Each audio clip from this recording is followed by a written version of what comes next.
Сәлем достар, қалдарыңыз қалай? Бұл менің праваны қалай алғашқы попыткадан алғаным туралы өзімнің жеке историям.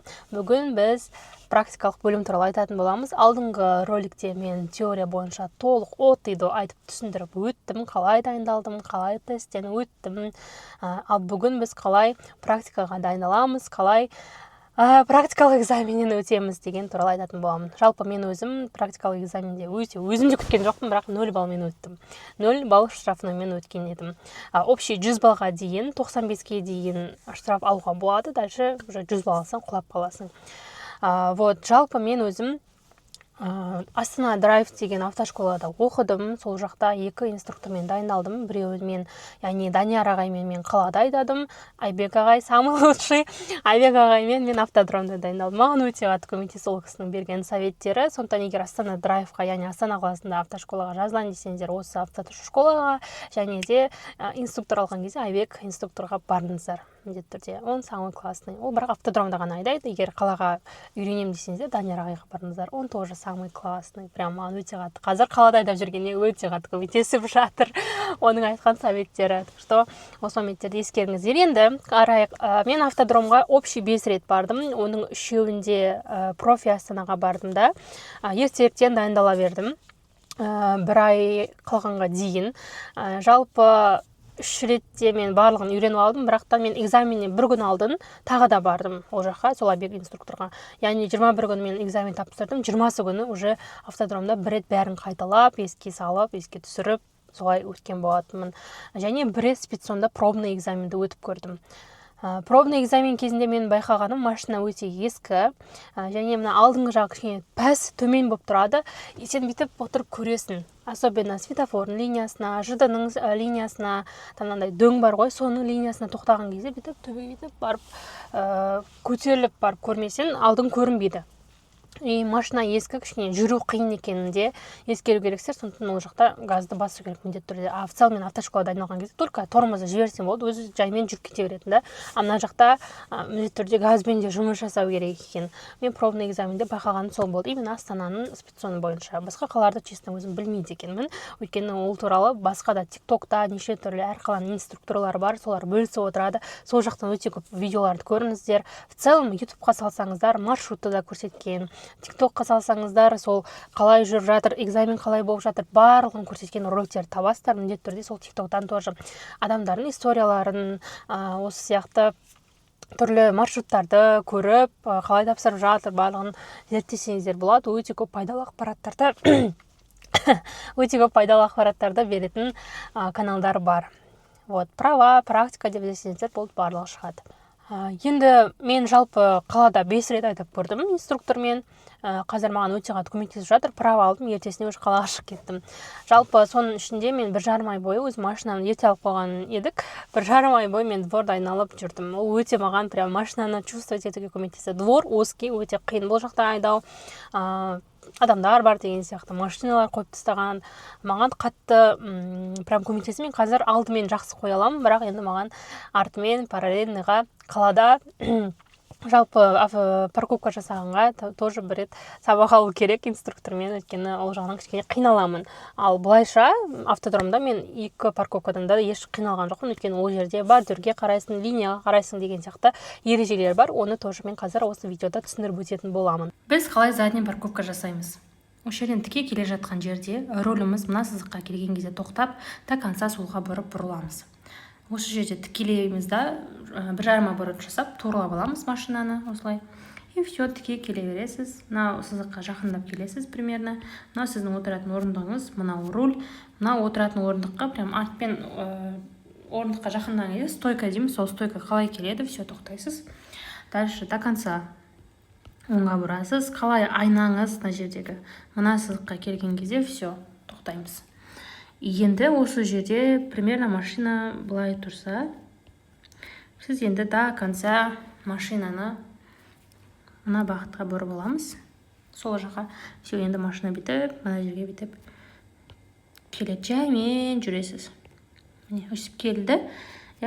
Осы жерде міне бітіп тұрса, мына машина түзуленген моментте тоқтайсыз да, 1,5 оборот турлап аласыз машинаны.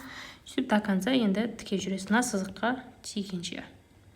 Бастапқы автодромда дайындалған кезде мына цифтқа шығып көріп аласыз, мына жердегі позицияны жаттап аласыз айнадағы.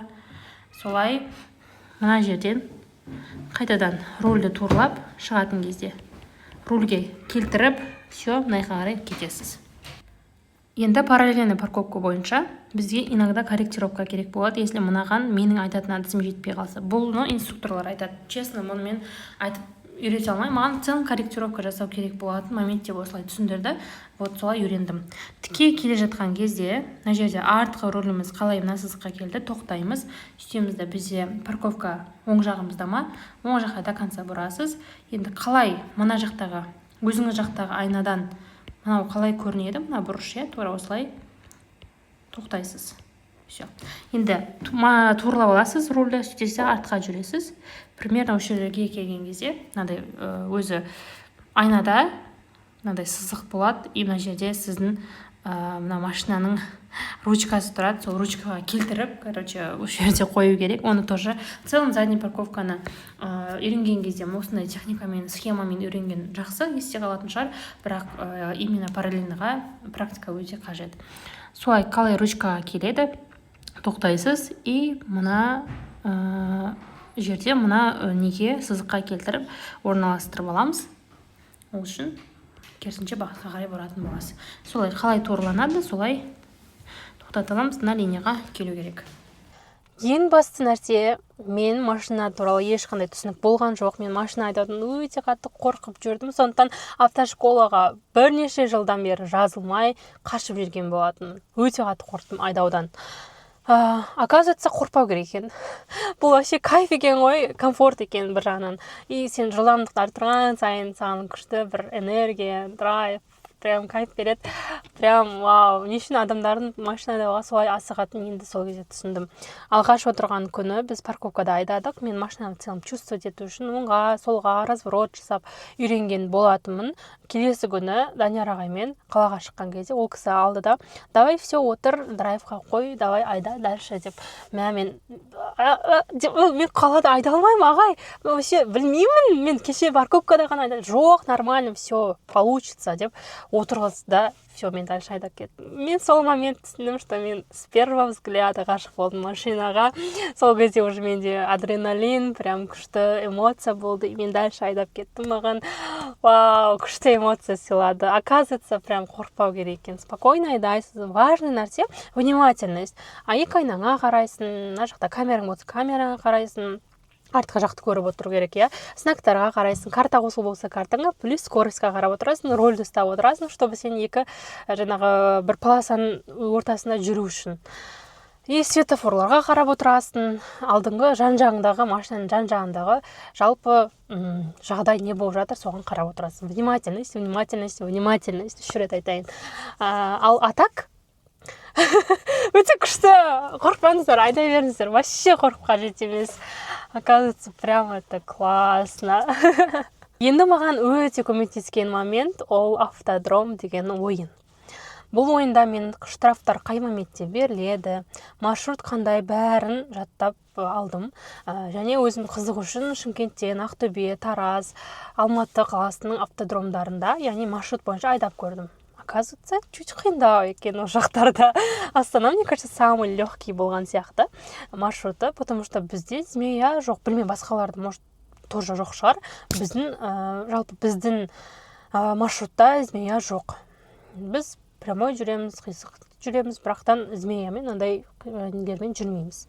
Жылан сияқты жолмен, А так, сол программа маған қатты көмектесті. Және автошколада үйреткенде машинаға отырдың ба, ременді тағасың, мына жақтағы тормозной нені түсіресің, екі айнаңды турлап аласың. Екі айнаны турлау бойынша, маған айтқаны бойынша, мынау оң жақтағы айнаны до конца түсіреміз, чтобы линия дөңгелек көрініп тұратындай. Мына жақтағы айнада сізде до конца түсіріп қажет емес, өйткені бізде бұл жақта бордюрдың бұрышын көру керек деп айтты. Егер сіз автошколаға барып, яғни автодромға барып дайындалсаңыз, оны прям практикалық жүзінде инструкторлар көрсетіп береді. Дальше драйвқа қоясыз, все, сол жағыңызды сол жақ поворотникті жағып бастайсыз жүріп, и дальше кете бересіз. Светофорда қызыл жанса, сары жанса тоқтау керек, яғни примерно 31 метрдей жер қалғанда тоқтау керек. Яғни мынау алды машинаның алды линияны жапқан кезде все, сразу стоп тоқтайсыз. Ал моргающиймен жасылда жүру керек. Көбісі осы жерден қателеседі екен, именно моргающийде тоқтап қалады, уже все. Жүрмейсіз ба, 100 балл штрафной сразу құлатады.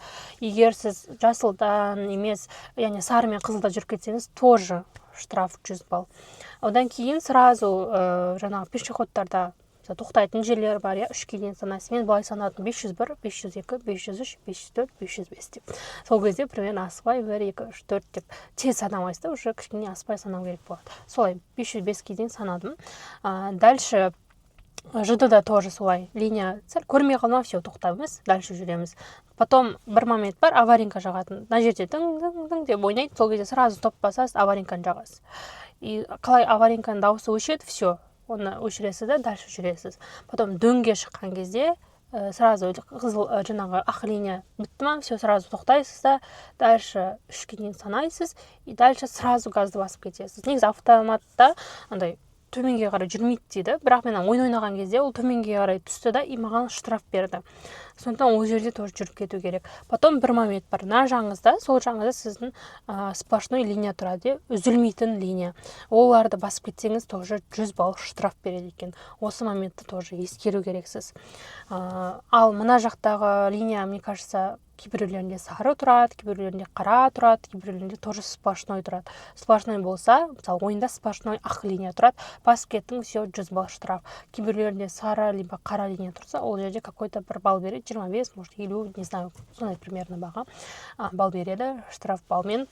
Сіз егер 100-ге дейін мүмкіндік береді, соны 95-не дейін штраф алсаңыз, 95-те өтесіз, ал 100 балл штраф алсаңыз құлайсыз. Сондықтан осы моментті тоже жақсылап ескеру керексіз. Жалпы машинаны чувствовать етуге, машинаның узкий дорогалардан өткен кезде қалай болу керек, қалай габариттармен жұмыс жасау керек, барлығын маған көрсетіп берген, күшті бір әдістермен бөліскен осы бір роликтерді міндетті түрде көріңіз. Қазір мен сіздерге скриндармен қойып қойдым, обязательно көріп шығыңыздар. Және бір момент бар, машинаның прям мына бір ортасы, оказывается, былай көрсете салайыншы.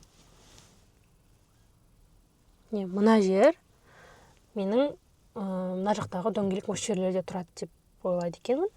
Потом мынау аяқ тұрған жерде менің сол жақтағы дөңгелек тұрады екен. Осы линияда и мына бұрышта. Ана жақта емес, либо мына жақта емес. Мына жерден, міне, и мынау ортада деп ескереді екенбіз. Осы моментті маған осы видеодан көрдім. Жақсы, маған осы моменттер жақсы көмектесті. Сондықтан сіздерге де советую сол роликті міндетті түрде көріңіздер. Ал енді экзаменге дайындық бойынша, жаңа айтқандай, светофордың қызылы мен сарысында жүрмейсіздер, жасыл мен моргающий жасылда жүресіздер. Және маған инструкторлар корректировка деген нәрсені тоже үйретті. Айбек ағай, мысалы, егер сен на всякий, заднемен бер атқан кезде артқы линияға келіп қалса, қалай жасайсың, либо параллельно берген кезде дөңгелек былай бұрайнап қойған кезде жетпей қалса қалай жасайсың деген сияқты моменттерді, яғни қалай корректировка жасаймын, соның барлығын көрсетіп берген болатын. Вот сол нәрселерді тоже практика барысында үйрену керексіздер, өйткені мен оны қазір ауызша айтқанмен ол бәрібір түсініксіз болады. Жалпы практикалық экзаменге теориядан өткеннен кейін 15-20 минуттың ішінде жазыласыздар. Бізге айтқаны бойынша номер заявки теориядан кейін 2 сағатта уже өшіп кетеді екен. Сондықтан 15-20 минут өтті ма, все, теорияға жазыламыз. Сразу сол номер заявкемен практикалық экзаменге жазылу деп датасын таңдайсыз. Автомат таңдағаныңыз, механика таңдағаныңыз, уже теориялық экзамендегі таңдағаныңыз бойынша кетеді. Солай теориялық экзаменге сразу жазылып алсаңыз болады. И сол датадан бір күн алдын тағы да бір рет барып, өзіңіздің автодромда тағы дайындалып өтіңіз. Не болмаса, кейбір қалаларда былай жасауға болады екен. Сол күні таңертең барып, мысалы, мен қазір бірде тапсырсам, сол күні 9-да барып, сол спецсонда практикалық экзамен өтуге де болады екен. Бірақ оны сол спецсонның өзінен білу керек екен.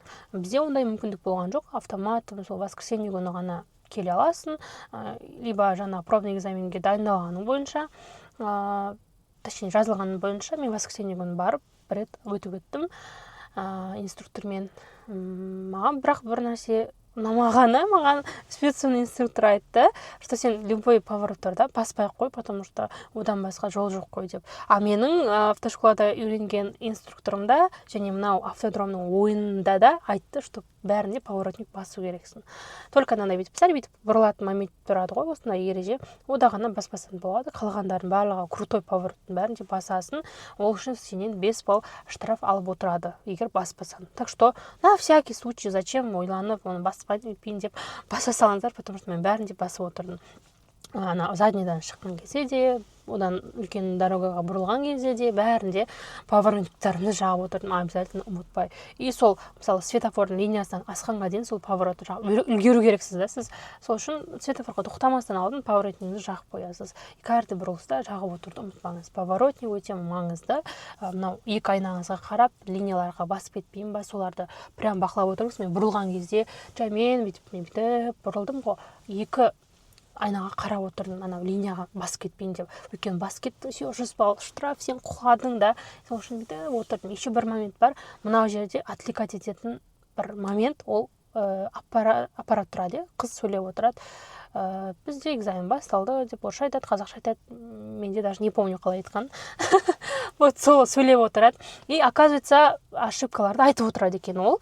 Мына жерде минус 20 балл, мына жерде минус 5 балл деп. Оған мән бере берсеңіз, аналарды ұмытып, уже паника басталып кетеді. Қай жерден вроде бы жүрген едім ғой, дұрыс, вроде бы мына жерде дұрыс жасап едім ғой деп, уже паника басталып кетеді. Сондай паника болмас үшін оған мән бермеңіздер.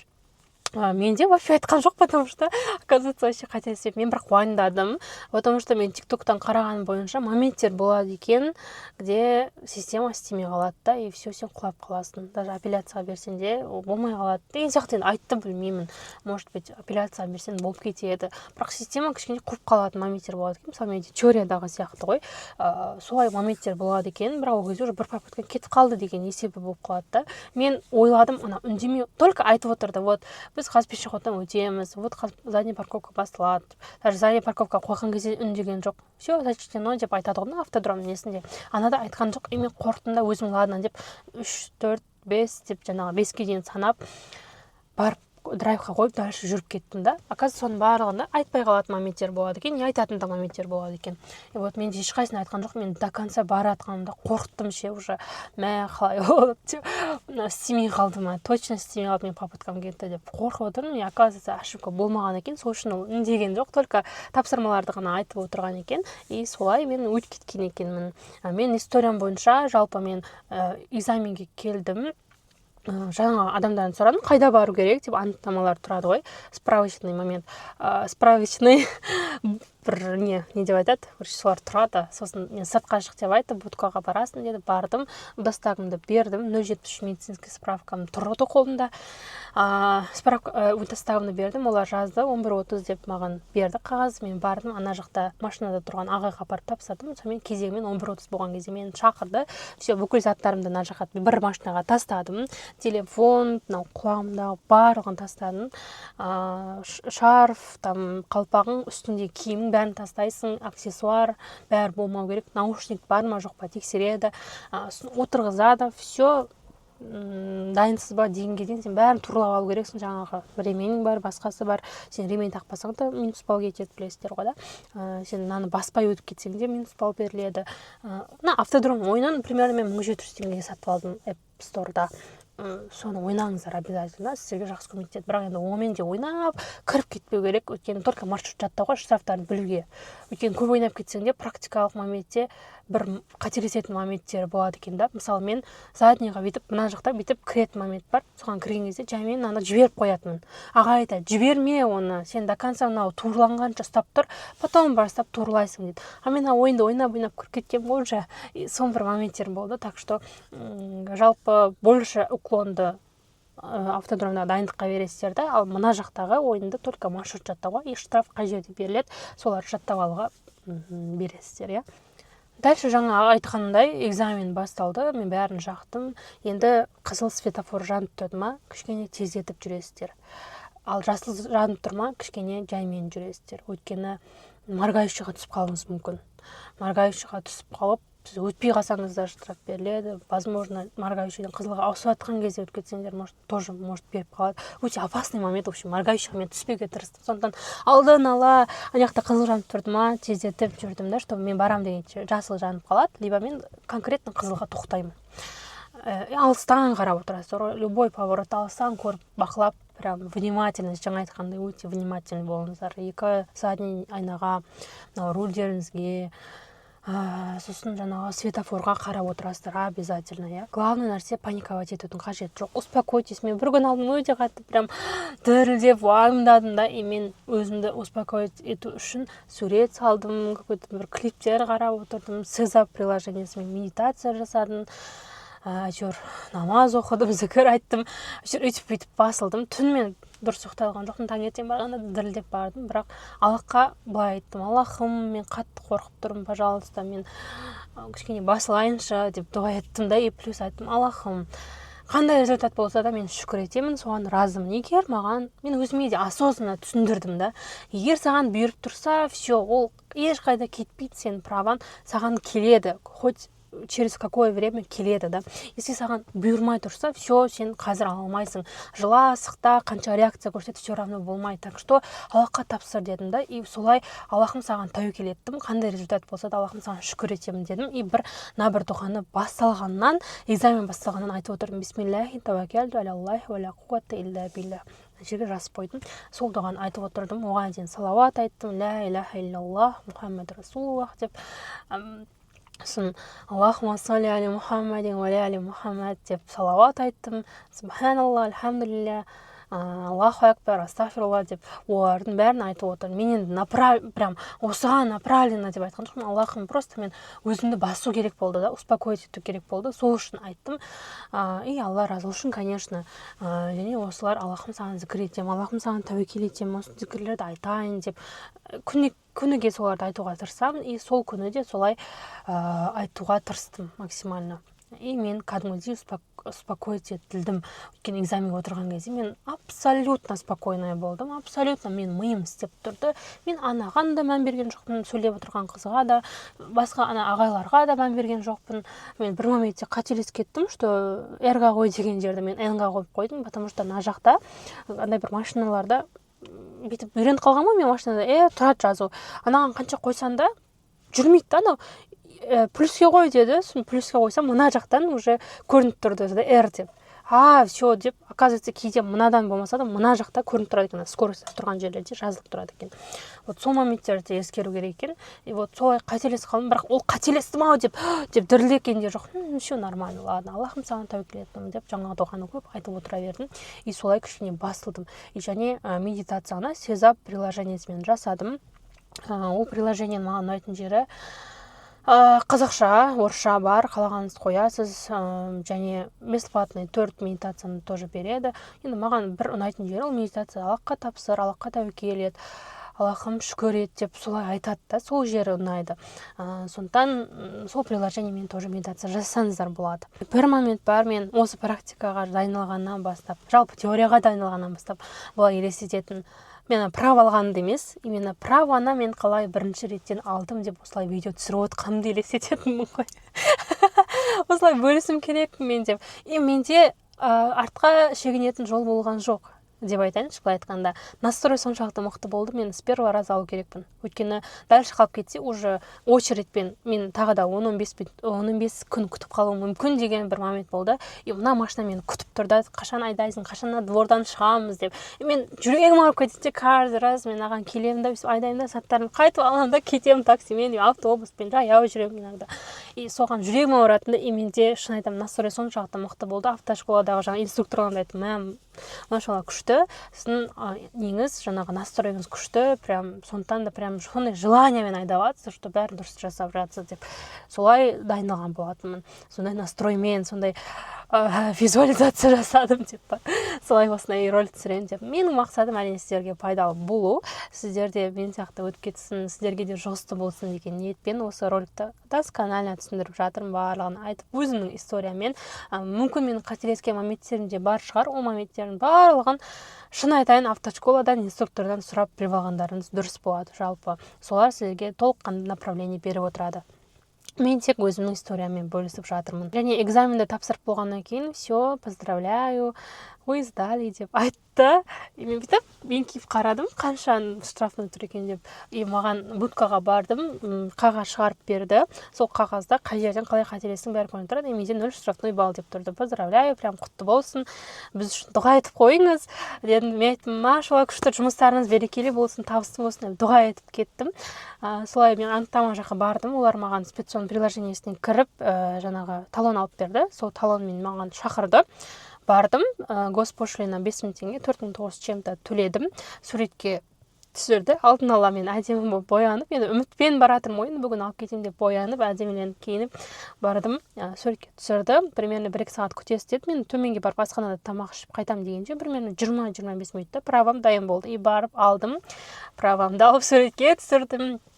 Мамама звондадым да, өзім реакциямен бөлістім. И дальше одан кейін уже Каспийден тексеріп көрдім, и документ шығып тұрды. Право тоже күшті, прям айтылмаймын сезімді. Ол күні менен бақытты адам болмаған шығар. И мен сияқты праволарын алған адамдарда күшті бақытты болған шығар. Өйткені еңбек ақталды, қанша уақыттағы дайындық. Мен 2,5 ай бойы автошколада оқыдым, 1 ай теория, 1,5 ай бойы мен инструкторлармен айдап жүрдім. Өзім де дворда айналдым. И 1 ай уақыт менде еще күтуге кетті. Общий 3,5 ай, общий санағанда примерно 170 мыңдай теңге кетті. Яғни автошкола мен инструкторларды жалдап, жаңағыдай қосымша сабақ алғандарым, мен даже госпошлинаны да есептедім. Ойға спецсонға баратын таксимен ақшасын да есептедім. Общий есептегенде примерно сол 165 мыңдай кетті. Нерв кетті, я уайымдап, кішкене солай қобалжып сөйтесің. Зато алғашқы попыткадан, альхамдулилля, Аллахым сан шүкір, арманым, дұғам қабыл болып, правамды алып алдым. И мен өзім армандағандай осы роликті түсіріп отырмын. Сіздерге бүгінгі ролик пайдалы болатынына сенімдімін. Мен қағазға бәрін осылай жазып алдым, чтобы бір момент болсын жіберіп алмай бәрін айтайын, сіздерге көрсетейін деген мақсатта. Ал мен қазір машинамен дальше жұмысыма кетемін. Ура! Вот. Болсын, сіздерге де жұмысты болсын. Вау! Қандай күшті звук. И обязательно көлікке отырған кезде өзім дұғамды айтып, бисмиллахи тәуәккәлту алаллахи ва ла хавля ва ла қуввата илля билля. Аллахым, өзімді тапсырдым. Раббым мені көлік апаттарынан, жол апаттарынан, жер, су, от апаттарынан бір өзің сақтағайсың. Раббым, бір өзіңе тәуекел еттім. Барлық жақсылықты жұмысыма, ісіме, күніме береке бергейсің. Аллахумма салли аля Мухаммадин ва аля Мухаммад. Алхамдулилля. Субханалла. Жарық қалды. Жақсы, достар, сау болыңыздар.